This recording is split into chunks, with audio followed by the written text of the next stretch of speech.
और मामा जी के नाटक के माध्यम से भी ये दोनों को समावेश करके जो है नरसिंह जी का चरित्र निवेदन किया जा रहा है। पूर्व प्रसंग में आपने श्रवण किया श्री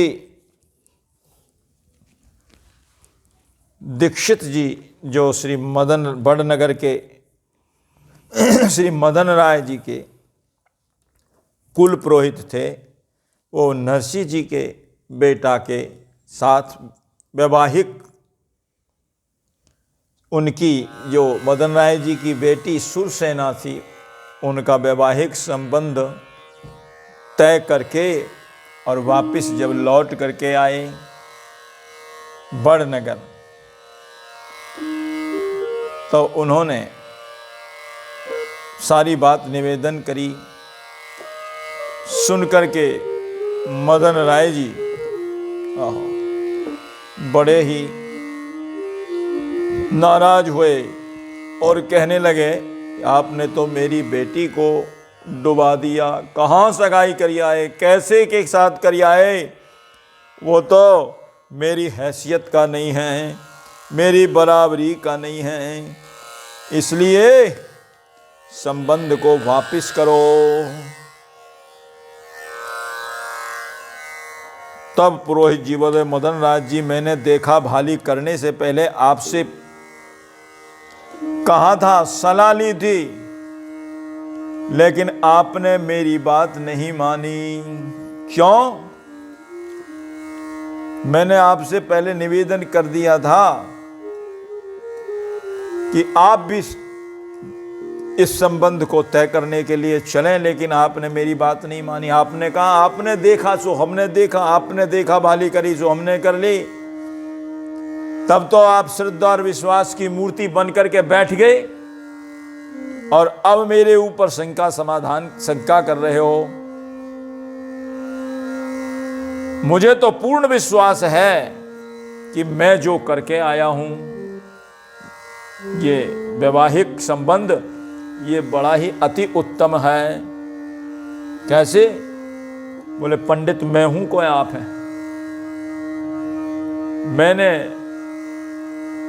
उसकी जो है ललाट की रेखा देखी, हस्त रेखाएं देखी हैं, मैं जानता हूं कि संबंध कौन सा कैसा रहेगा।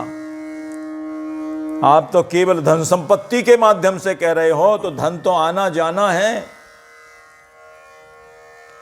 और सुख दुख जो विधाता ने लिख दिया वो तो जहां भी जाएंगे वहीं मिलेगा। और फिर दूसरी बात यह है कि जो उनके भाग्य में सुख दुख होगा वो मिलेगा ही। और रही बात आपकी, कह रहे हो कि आप हमारे पैसे के बराबर की हैसियत के नहीं हैं, तो महाराज पैसे के बदले पर जो है रिश्ते नहीं किए जाते। सदाचार, शील, सदाचार, कुल, वर, घर, किसी में कमी हो तो बताइए। केवल पैसे की कमजोरी तो वे बेचारे स्वयं भी अपने आप ही स्वीकार कर रहे थे। प्रियादास जी इसी बात को जो है अपनी टीका में वर्णन करते हैं। जब मदन राय जी आए तो सुनते ही जो है उन्होंने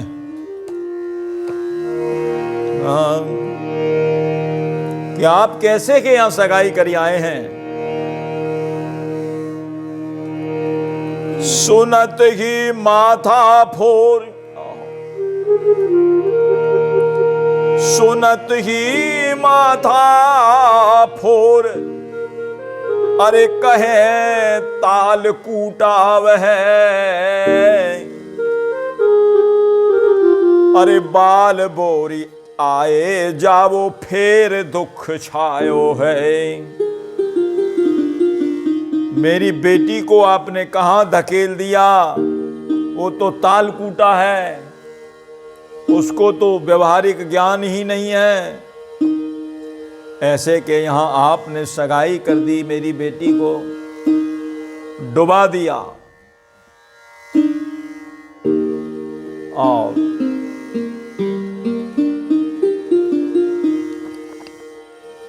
इस संबंध को आप वापस करिए। आप एक काम करिए, दोबारा जाइए और इस संबंध को वापस कर दीजिए। तब उन्होंने साफ साफ कह दिया, मैं नहीं जा सकता। बोले, जिस मेरे अंगूठे ने उस बालक का तिलक किया है, वो अब वापस नहीं हो सकता। हो सकता है एक शर्त पर, यदि आप मेरा ये अंगूठा काट लें। जिसने तिलक किया है, इस अंगूठे को आप काट लें।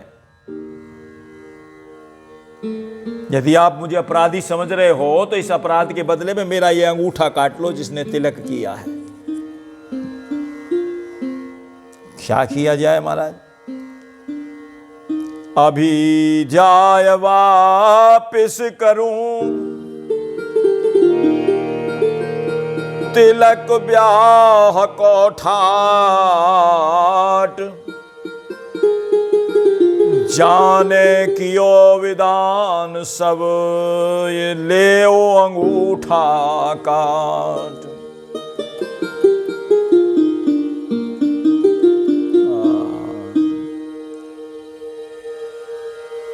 और मदन राय जी की पत्नी ये बात सुन रही थी जो हो रही थी। मदन राय जी की पत्नी बोली, पंडित जी ठीक ही तो कह रहे हैं, बताइए। सभी वस्तुएं उत्तम से उत्तम है, शील सदाचार घर कुल सब चीज उत्तम है, केवल एक धन की कमजोरी की तो बात कह रहे हैं, पैसे की कमजोरी है। दो दो महापुरुषों की अवहेलना आप कर रहे हो। मदन राय जी से बोली उनकी पत्नी। बोले कैसे? बोले एक तो ये वयोवृद्ध अनुभवी वृद्ध और ज्ञान वृद्ध हमारे कुल पुरोहित दीक्षित जी महाराज, इनकी अवहेलना कर रहे हो, इनका अपमान कर रहे हो, हैं? और दूसरे भक्तराज नरसिंह मेहता जी जैसे भगवदीय गुणों से संपन्न महापुरुष, जिनका अद्भुत व्यक्तित्व है, ऐसे दोनों की अवज्ञा से आप अपना अभिष्ट करा लोगे, यानी कि आपका अभिष्ट अनिष्ट हो जाएगा। अभिष्ट सिद्ध होने वाला नहीं है, अनिष्ट हो जाएगा। मदन राय जी बोले, प्रिय तुम्हारा कहना भी ठीक है। पुरोहित जी को कहा, पुरोहित जी मेरे अपराध के लिए क्षमा करें, क्या करूं? बोले समाज का रुख देख करके मुझे इस तरह से सोचना पड़ता है। किंतु जब आप अपनी दृढ़ता पूर्वक कृत संकल्प हैं तो मैं विरोध नहीं करूंगा। उस पर सुरसेना की मां ने जोरदार समर्थन की बात और कर दी। क्या आप दोनों की बात ठीक है, आप भी ठीक कर रहे हैं अपनी जगह, इस समाज की प्रतिष्ठा देखते हुए, और हमारे पंडित जी कुल पुरोहित जी भी ठीक कह रहे हैं अपनी बात। किंतु अब इसका कोई अच्छा सा हल तो निकालना ही पड़ेगा। पुरोहित जी बोले, ये आपका कहना ठीक है, थोड़ी और शांति के साथ विचार करिए, प्रभु कृपा से कोई ना कोई हल अवश्य निकलेगा। क्यों? जब तक आदमी को अपने पुरुषार्थ का बल रहता है तब तक कार्य सिद्ध नहीं होता। जब तक जब नहीं सुलझे तेरे उलझे हुए धंधे, प्रभु के इंसाफ पे सबको सौंप दे बंदे, वो हर तेरी मुश्किल को आसान करेगा, जो तू न कर सका उसे भगवान करेगा। भगवान के भरोसे प्रभु अवश्य कोई ना कोई हल निकालेंगे। और रही बात ऐसी, मदन राय जी भी बोले, पुरोहित जी अब तो मैं इसे विधि का ही विधान समझूंगा। जब हो ही गया, ऐसा ही होना था। तुलसी जस भवतव्यता तैसी मिले सहाय, आपने आवे ताई पे तो ताई तहां ले जाए। अवश्य होकर के रहता है। जैसे कन्या का प्रारब्ध है उसी के अनुसार इसे घर वर संपत्ति आदि की प्राप्ति होगी। और पुरोहित जी ने कहा अब आए ना सही बात पर, अब आए सही बात पर। जब सभी बातें अनुकूल हैं तो केवल धन के पीछे इतने उत्तम संबंध को त्यागना, ये कहां की बुद्धिमानी है। मदन राय जी बोले अब रही कन्या के सुख सुविधा की बात, तो मेरे पास अभी भी अपने बल का भरोसा है। देखिए मेरे पास इतनी धन संपत्ति है, 10 लाख रुपए की संपत्ति है। जब ब्याहने के लिए आवेगा लड़का तो उसको 1 लाख रुपए दहेज में दे दूंगा। यानी कि आजकल के समय में 1 लाख 1 करोड़ के बराबर है उस समय का पैसा। तो बोले उनको मैं इतनी संपत्ति दे दूंगा जिससे उनका जो है दान दहेज के माध्यम से दे करके उनका जो है दारिद्र्य निवारण हो जाएगा और पैसे की कमी दूर हो जाएगी। पुरोहित जी का ठीक है, ये बात आपने बहुत सुंदर सामंजस्य की कही है। मदन राय जी बोले पुरोहित जी अब मेरा खेद दूर हो गया। पत्नी ने भी कहा देखिए जहां जाएगी वहां उनको दुख होगा तो दुख मिलेगा, उसके भाग में सुख होगा तो सुख मिलेगा। पैसे से ना तो सुख खरीदा जा सकता है, ना दुख। भाग्य में जो लिखा होगा, विधाता ने जो लिख दिया है। मेट सके को विधि के अंका, मेट सके को विधि के अंका। मात व्यर्थ जनु ले ही कलंका, मात व्यर्थ जनु ले ही कलंका। चौपाई शिव विवाह के प्रसंग में है। स्वयं श्री जगदम्बा अपनी मैया से कह रही है विधाता के अंक को कौन मिटा सकता है जो लिख दिया है। सुख दुख जो लिखा लिलार, मेरे जाऊं जहें पाऊं तहीं। जहां मेरा सुख दुख लिखा है वहीं जाकर के वो मुझे प्राप्त होगा। इसलिए बस पुरोहित जी बोले बस इसी बात पर अब दृढ़ रहिए, अब किसी के समझाने बहकाने की चक्कर में आने की कोई जरूरत नहीं है। ये बातें जो है दीक्षित जी के और पंडित श्री मदन राय जी के बीच में हुई।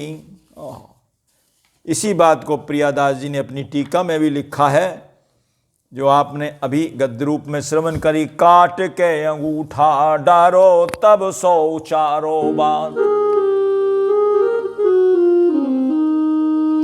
काट के अंगूठा डारो तब सो उचारो बात।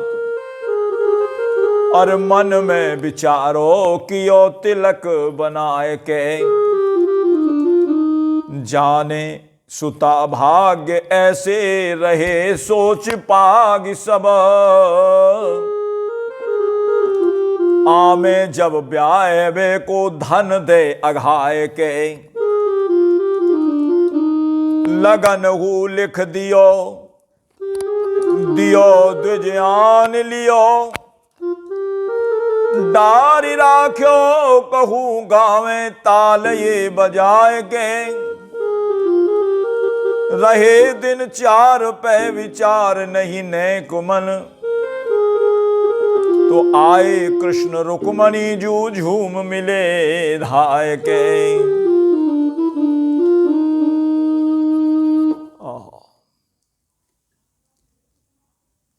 पंडित जी ने बहुत प्रकार से उनको समझाया। देखिए आप उनकी महिमा को नहीं जानते इसलिए ऐसा कह रहे हैं। महिमा न जानो याते हीन करी मानो उन्हें। महिमा न जानो याते हीन करी मानो उन्हें। नेक पहचानो तो सराहो निज भाग जू नेक पहचानो दूसरा हो निज भाग। नेक पहचानो तो सराहो निज भाग जो। नेक पहचानो तो सराहो निज भाग जो। सकल प्रकार योग उत्तम लखात या में। सकल प्रकार लोग उत्तर लखात या में। सुंदर सुखद सुर सेना को सुहाग जो। सुंदर सुखद तेरी बेटी को सुहाग जो। मानिक है मदन राय विधि को विधान ऐसो। मानिक मदन राय विधि को विधान ऐसो। कियो समाधान मन सोच सब त्याग जो। कियो समाधान मन सोच सब त्याग जो। संपत्ति अपार घर प्रचुर दहेज देके। संपत्ति अपार प्रचुर दहेज देके। दारिद्र मिटाऊं तक देर उठे जाग जो। दारिद्र मिटाऊं तक देर उठे जाग जो।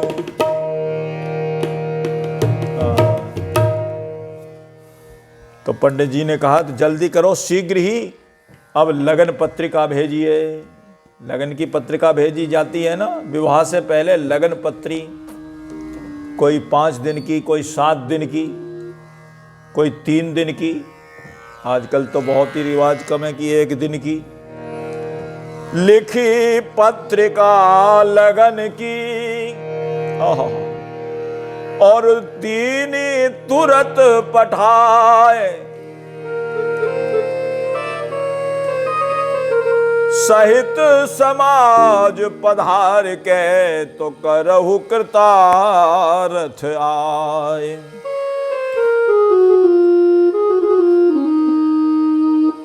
ये बात पंडित जी के श्री मदन राय मेहता जी ने मान तो ली, लेकिन मन में अभी भी कुरकुराहट थी कि हमारी हैसियत का क्या होगा, हैं लोग क्या कहेंगे। तो इस बात को जो है बनाने के लिए पंचों ने ये सलाह दी। देखिए अब ऐसी बात है कि ये कह दो एक पत्री तुम यहां से इनको लिख करके दे दो।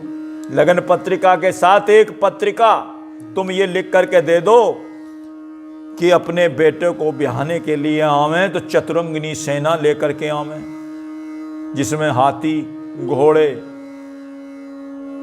पैदल और घुड़सवार और पैदल, इसको चतुरंगिनी सेना बोलते हैं। हाथी घोड़े पैदल, हाँ हाथी, इसको चतुरंगिनी सेना जिसमें चारों प्रकार के हैं, हाथी घोड़े पैदल, चारों प्रकार से जो है आ जाएं और अच्छे अच्छे वस्त्राभूषण लेकर के आवें और अच्छे साजबाज के साथ में आवें, अच्छा बाजा लेकर आवें। उन्होंने कहा कि ना तो नरसिंह जी के पास पैसा है और नरसिंह जी इस बात को सुनकर के और मना कर देंगे इस रिश्ते, कह देंगे कि भैया हमारे बस की बात नहीं, हमने तो पहले ही मना किया था। ये तरीका निकाला उन्होंने। अभी भी महिमा को जान नहीं पाए, चलो कैसे भी सही जाकर के वो लगन पत्रिका नरसिंह जी के पास भिजवा दी। पंडित जी दे आए और पत्रिका नरसिंह जी ने पढ़ी भी नहीं। पत्रिका जो थी उनकी, वो पत्रिका को, लगन पत्रिका को पढ़ा भी नहीं। जाकर के कहते हैं लगन हु लिख दियो, दियो द्विज आन लियो और डारी राख्यो कहूँ गावे ताल ये बजाए के।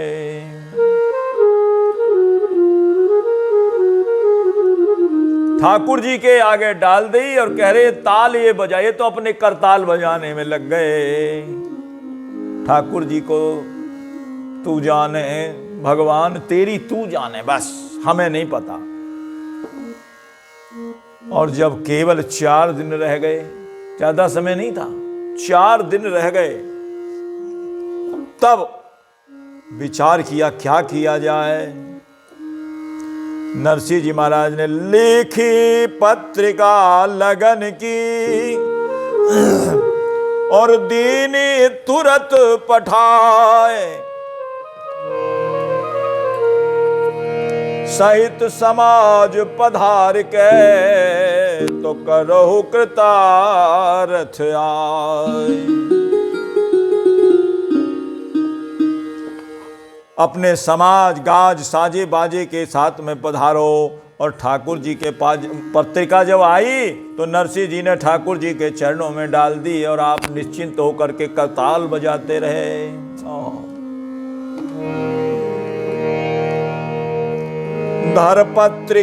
धरपत्री प्रभु चरणन में नरसिंह निश्चिंत लखात। हाँ, धरपत्री प्रभु चरणन में नरसिंह निश्चिंत लखात।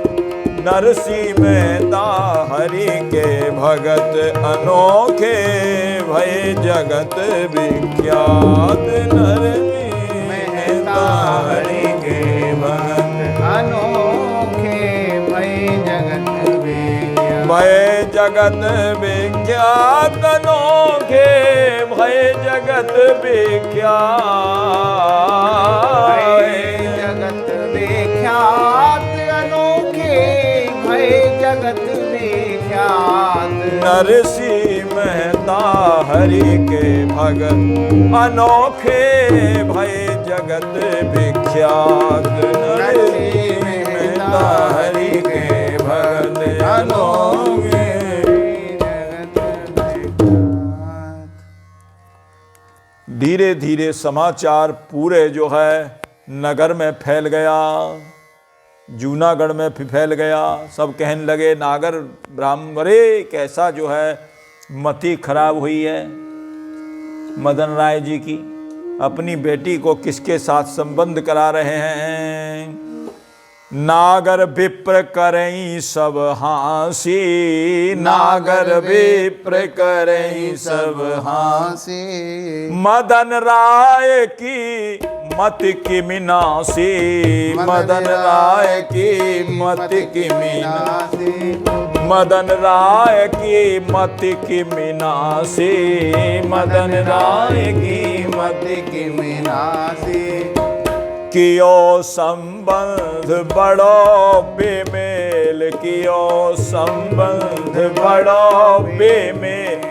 भिखारी संग राव को खेल, भिखारी संग राव को खेल। दियो कन्या को कहाँ ढकेल, दियो कन्या को कहाँ ढकेल। दियो कन्या को कहाँ ढकेल, दियो कन्या को कहाँ ढकेल।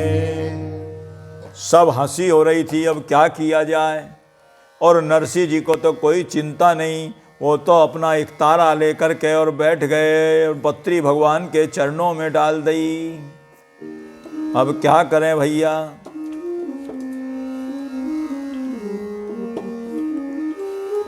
वे तो अपना एक तारा लेकर के गा बजा रहे, हमारे साथ हैं, हमारे साथ हैं यदुनाथ, तो किस बात की चिंता। हमारे साथ हैं यदुनाथ, तो किस बात की चिंता। शरण में रख दिया जब माथ, तो किस बात की चिंता। शरण में रख दिया जब माथ, तो किस बात की चिंता। यूं ही दिन रात करते हो, अरे किस बात की चिंता। यूं ही दिन रात करते हो, अरे हमारे किस बात की चिंता। तेरे स्वामी को रहती है तेरी हर बात की चिंता। मेरे स्वामी को रहती है तेरी हर बात की चिंता। हमारे साथ हैं यदुनाथ तो किस बात की चिंता। हमारे साथ हैं यदुनाथ तो किस बात की चिंता। एक तारा ले करके, और वो तो अपने आनंद के साथ में गा रहे हैं, बजा रहे हैं नरसिंह जी महाराज। और इधर चिंता लग गई किसको? ठाकुर जी को। ठाकुर जी खेल रहे थे चौपड़ रुक्मणी जी के साथ में। रुक्मणी के महल में चौपड़ खेल रहे थे। चौपड़ की बाजी पूरी नहीं हुई, बीच में ही ठाकुर जी उठ के खड़े हो गए। रुक्मणी जी ने कहा, कहाँ जा रहे हो? कहाँ जा रहे हो? क्या बात है? बोले पूछे मत, आज मेरे भक्त के ऊपर एक व्यवहारिक जोर आ पड़ा है। बताओ तो सही, आप कहां जा रहे हो? बोले नरसिंह के पुत्र का विवाह का दिन आ चुका है। नरसिंह के पुत्र के विवाह का दिन आ चुका है और वो बैठा हुआ अपने एक तारा बजा रहा है, उसे पता ही नहीं है, है? इसलिए मुझे जाकर के वहां सब तैयारी करनी है। तो श्री जी बोली, रुक्मणी जी बोली, क्या ये बताओ, आप भीतरी स्त्री के योग जो कार्य है वो भी आप खुद कर लेंगे क्या? वो काम आप कर लेंगे? विवाह में तो स्त्री का भी काम होता है, तो वो आप संभाल लेंगे क्या? प्रभु ने कहा, यदि चलने की इच्छा है तो चलो। ये वार्ता सुनकर के और रानियां भी बोली, हम क्या यहीं रह जाएंगे? हम भी विवाह में चलेंगे, हम भी तो चलेंगे विवाह में, हमें भी ले चलो। आप हमें उनके छूचक और भात में नहीं ले गए, तो आप अब क्या तो ले चलो कम से कम, है? ठाकुर जी ने कहा चलो, और सब सेवकों को आज्ञा दी। भगवान का रथ बड़ा सुंदर सजाया गया।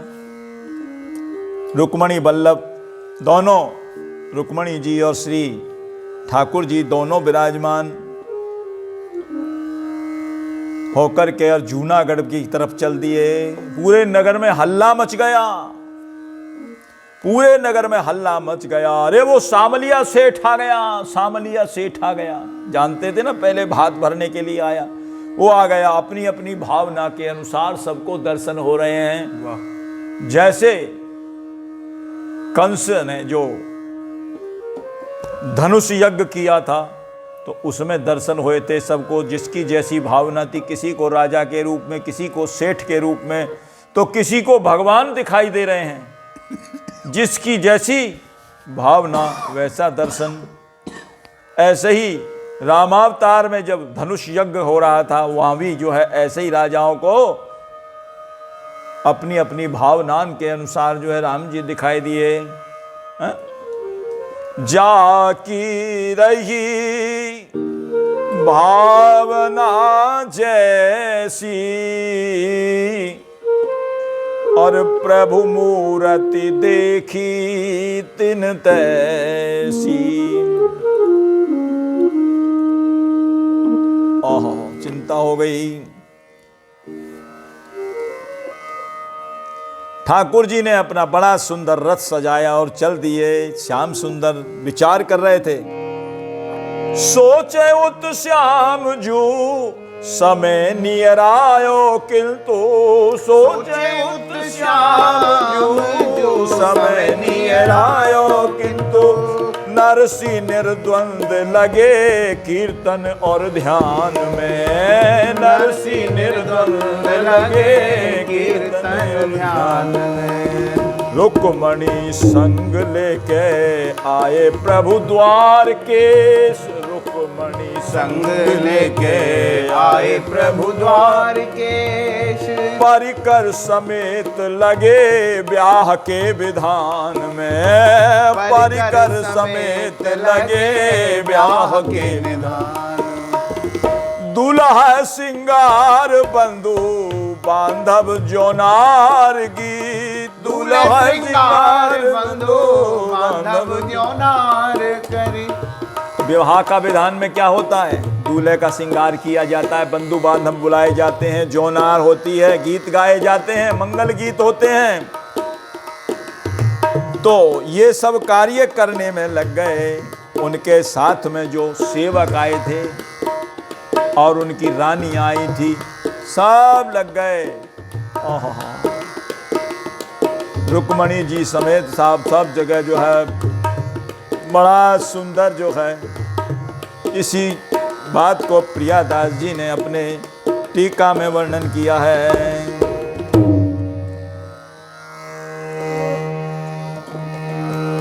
ठोर ठोर पकवान होत तिया गान करें। ठोर ठोर पकवान होत दिया गान करे। घुरत निशान कान सुनिए न बात है। घुरत निशान कान सुनिए न बात। घुरत निशान कान सुनिए न बात है। चित्र मुख किए ले विचित्र पटरानी आए। चित्र मुख किए ले विचित्र पटरानी आए। घोरी रंग बोरी पे चढ़ायो सुत रात है। घोरी रंग बोरी पे चढ़ायो सुत रात। करी जो नारता में मानस अपार आए। करी जो नारता में मानस अपार आए। अरे अरे द्विजन विचार पोट बांधी पैन मात है। द्विजन विचार पोट बांधी पैन मात है। मणि में ही साज बाज गज ऊंट कोर चमके। मणि में ही साज बाज गज ऊंट कोर चमके। अरे झमके किशोर आज सजियों बारात है। झमके किशोर आज सजियों बारात है। ठाकुर जी आए और नरसिंह जी तो अपने ताल बजाने में ही मग्न हो रहे हैं। नरसिंह जी हाँ चौंक करके खड़े, हे प्रभु आप उनको अभी तक पता नहीं क्या हो रहा है। प्रभु आप आए हैं, प्रणाम स्वीकार करें। बोले नरसिंह जी, भगवान बोले अरे इधर तो कलश प्रतिष्ठा, हरिद्रा बंधन, जौनार, बर का श्रृंगार इत्यादि सारी विधियां पूरी हो गई। श्री रुक्मणी जी ने, श्री जी ने अपने हाथ से नरसिंह जी के बेटे सामल शाह का अपने हाथ से श्रृंगार किया, अपने हाथ से सजाया, बेल बूटे काढ़े और बड़ा ही सुंदर जो है श्रृंगार करके। और ठाकुर जी बोले वो तो सब श्रृंगार हो गया, सारी विधियां हो गई, लगन पत्रिका के अनुसार बारात का प्रस्थान भी हो चुका और आपको अभी फुर्सत नहीं है, आपको फुर्सत ही नहीं है। नरसिंह जी बोले मुझे क्या है, मुझे, हे प्रभु बताइए मुझे क्या करना है। लो मुझे क्या करना है, इस बिहार तुम्हारे बेटे का हो रहा है। नरसिंह जी ने कहा जिसका बेटा होगा वो देखे। नरसिंह जी ने कहा किस लिए, वो समधी बन करके बारात में चलने के लिए। नरसिंह जी बोले मुझे तो आपने कीर्तन भजन की सेवा सौंपी है, सो मेरे से चाहे यहां करा लो चाहे समध्याने में करा लो, मैं तो जहां करा लोगे वहां कर दूंगा। असली समधी तो आप हैं, आप ही मेरे नाथ हैं, मैं तो आपके इशारे पर नाचने वाला एक काठ की कठपुतली हूं। चाहे जहां मुझे नचा लो, यहां नचा लो या वहां नचा लो, यहां कीर्तन करा लो वहां करा लो, मैं तो। भगवान बोले भगवान श्री कृष्ण कहने लगे तो ठीक है, परोक्ष में तो करता धरता मैं ही हूं, मैं ही करूंगा, किंतु प्रत्यक्ष में जब समधी जी की जरूरत पड़ेगी, समधी जी की आवश्यकता पड़ेगी, वहां खोजबीन होगी, कौन है समधी, जल्दी करो, शीघ्र तैयार होकर के चलना चाहिए। चलो भले वहां चल कर के कुछ मत करिएगा, केवल कीर्तन ही करिएगा बस। पहुंच जाना के समधी जी आ गए, लेकिन चलिए अवश्य। नरसिंह जी बोले चलिए दीनानाथ चलिए। और सामल दास जी की बारात जो है तैयार हो गई। उसमें हाथी, रथ, घोड़े और पैदल, ये चतुरंगिनी सेना होती है। हाथी, घोड़े, रथ और पैदल, ये 4 प्रकार की चतुरंगिनी सेना। और कहते हैं ऐसे नहीं है, साजबाज भी कैसे हैं, मणियों से जटित, मणि पे ही साज बाज, गज ऊंट कोर झमके। और इतने उच्च स्वर से बज रहे हैं, किसी के कान पड़ी बात भी सुनाई नहीं देती। कान सुनिए न बात है। ठौर ठौर पकवान, आहा हा, जहां तहां सामानों की बोरियां, घी के पीपे, ढेर ढेर के ढेर चिने हैं महाराज, कोई हिसाब नहीं है। कितना आज जो है पकवान आया है, व्यंजन बन रहे हैं, तिया गान कर रही हैं, मंगल अवसर पर जो है गान किया जाता है। सबको जो है कटोरी मिठाइयां भी दी गई। मंगल गीत के बदले में बतासे नहीं दिए गए, बड़ी सुंदर सुंदर मिठाइयां दी गई। रुक्मणी आदि रानी सब स्वागत कर रही है नरसिंह जी के। नरसिंह जी द्वार पर लगे हुए शिविरों पर, नगर में बाहर सर्वत्र बाजे गाजे बज रहे हैं। देवता द्वारका से बजनियां बजा रहे हैं। ऐसे वैसे बजाने वाले नहीं आए, किराए के पकड़ लाए ना, स्वयं देवता बजाने वाले आए बाजे नरसिंह जी की बारात में। ऐसे हरामखोर नहीं जो बजावे नहीं, मुंह पर धूतू लगा करके खड़े रहें। ऐसे सुंदर स्वर से बजा रहे हैं, कान पड़ी आवाज सुनाई नहीं दे रही, इतनी जोर से जो है। और झुंड के झुंड जो है स्त्रियों के वहां गान, मंगल गान होने लगा। अप्सराएं नृत्य कर रही हैं। चित्रमुख पट्ट रानी सुकमणि जी ने दूल्हा जी के मुख पर चित्रित करके उनका श्रृंगार किया। रंग बोरी उत्साह के रंग में रंगी हुई उस घोड़ी पर चढ़ करके घुड़चड़ी का जो कार्य है वो संपन्न हुआ। विवाह से पहले घुड़चड़ी होती है। पुनः करी सो जो नार, लोगों ने पाया सो तो पाया। और महाराज कहते हैं कि कहां ले जाएं, कहां धरें, कैसे करें। और इतना सुंदर भोजन बनाए कि बोलो घर को ले चलो, भर भर के पोट भर भर के ले गए। प्रियादास जी कहते हैं सामान की पोटली आप बांध बांध करके घर में रख लो।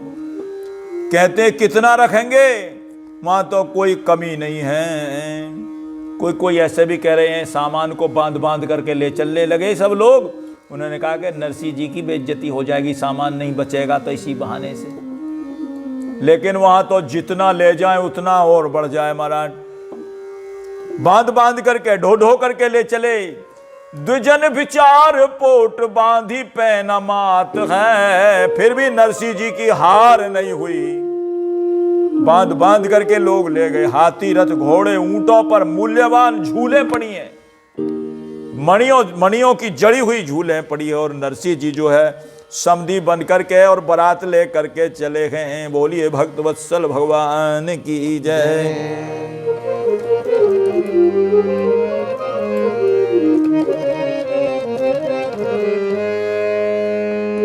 सखी नरसिंह जी लेके बारात, सुत को ब्याहन चले। सखी नरसिंह जी लेके बारात, सुत को ब्याहन चले।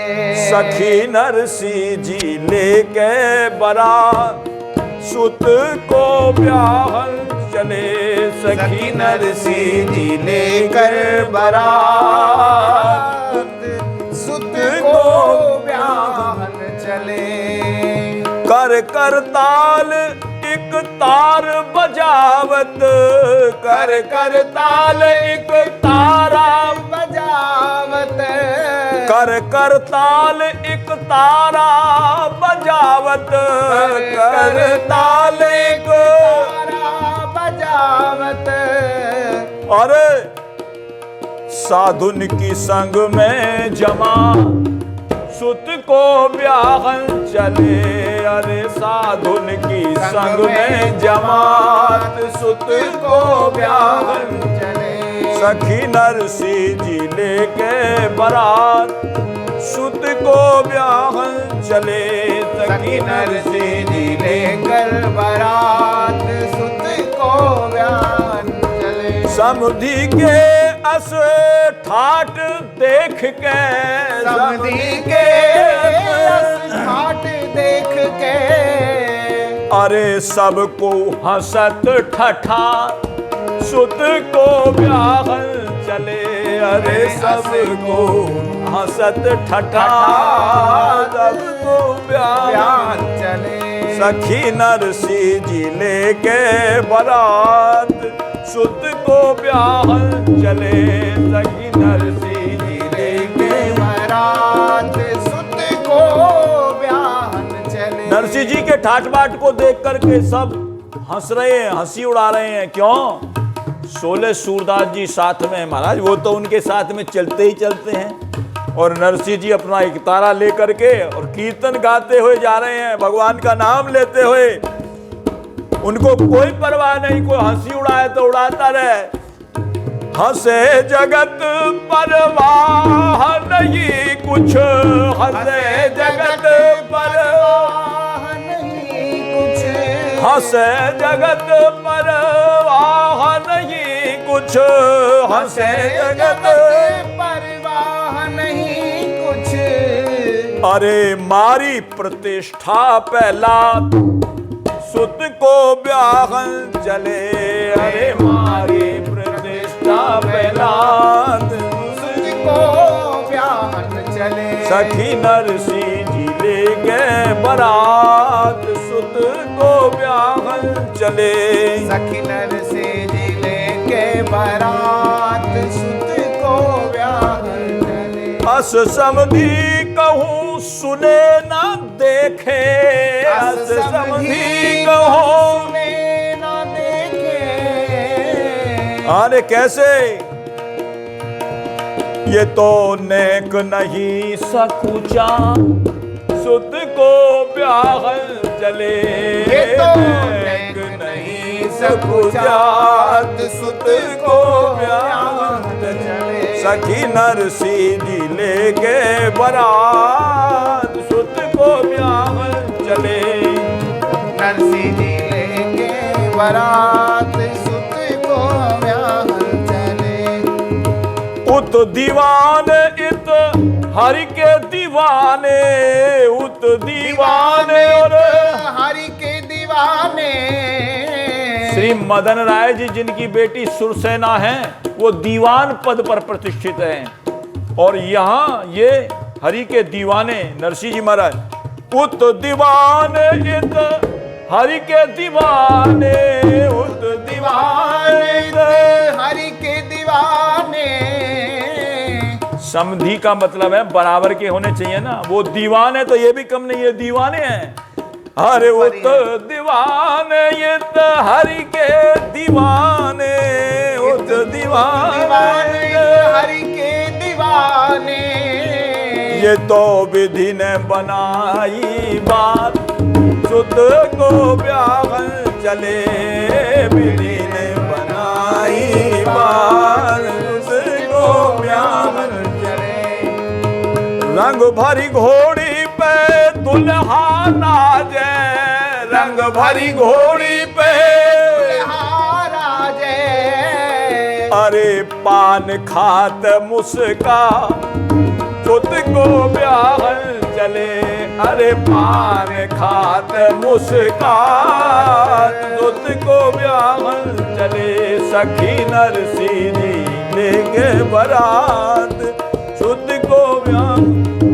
बाल तिलक सिर मोर सुशोभित, बाल तिलक सिर मोर सुशोभित। दूल्हे के सिर पर मोर और भाल पर तिलक लगा हुआ है। अरे भाल तिलक सिर मोर सुशोभित, बाल तिलक सिर मोर सुशोभित और लसत पीत पटगात सुत को ब्याहन चले लसत पीत पटगा सुत को ब्याहन सखी नरसी जी लेके बरात सुत को ब्याहन चले नरसिंह लेके बारात सुत को ब्याहन चले लखिरण छोड़ बराती प्रबंधक लखिरण छोड़ बाराती प्रबंधक रण छोड़ भगवान द्वारिकाधीश भगवान तो उनके समधि बन करके जा ही रहे हैं, उनको देख करके और बारात के जो प्रबंध करने वाले उनको देख करके लखिरण छोड़ बराती प्रबंधक लखिरण छोड़ बाराती प्रबंधक नारायण बलिजान सुत को ब्याहन चले नारायण बलिजान सुत को ब्याहन चले सखी नरसिंह जी लेके बरा सुत को ब्याहन चले सखी नरसिंह जी लेके बरा नारायण